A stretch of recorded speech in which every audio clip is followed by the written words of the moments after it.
నాగల్పూర్ మండిలో దాదాపు మనకు మామిడి పళ్ళు, ఏదైతే మోసంగి, వాటర్ మెలూన్, నిమ్మకాయలు చాలా మటుకు కూడా మనకు ఆంధ్ర తెలంగాణ రాష్ట్రం నుంచి వస్తుంటుంది.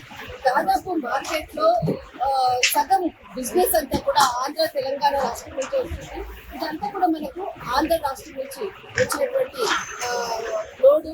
మనకి ఇక్కడ కనిపించేటటువంటి ఏదైతే ఉందో ఇది తెలంగాణ నుంచి వచ్చినటువంటి లోడ్. ఇది మొత్తం అంతా కూడా ఈ బిజినెస్ కి సంబంధించి ఉదయం 3 గంటల నుంచి మధ్యాహ్నం 2 గంటల వరకు జరిగేటటువంటి కొన్ని కోట్ల వ్యాపారం జరుగుతుంది ఒక్క రోజులో.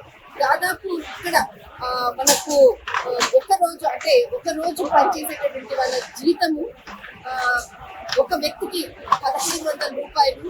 కొన్ని 8 గంటలు పనిచేస్తే ఒక వ్యక్తి నెలవారీ జీతము 60,000 నుంచి 80,000 వరకు ఉంటుంది. ఒక నార్మల్ వ్యక్తి నెలవారీ జీతం. అలాంటి వ్యాపారం జరుగుతుంటుంది. ఈ ఆంధ్ర తెలంగాణ నుంచి వచ్చేటటువంటి మామిడికాయలు, సంతర, నిమ్మకాయలు, వాటర్ మెలూన్, కర్బూజా ఇలాంటివన్నీ కూడా బిజినెస్ నడుస్తుంది ఆంధ్ర రాష్ట్రం నుంచి వచ్చేటటువంటి పండ్ల వ్యాపారం.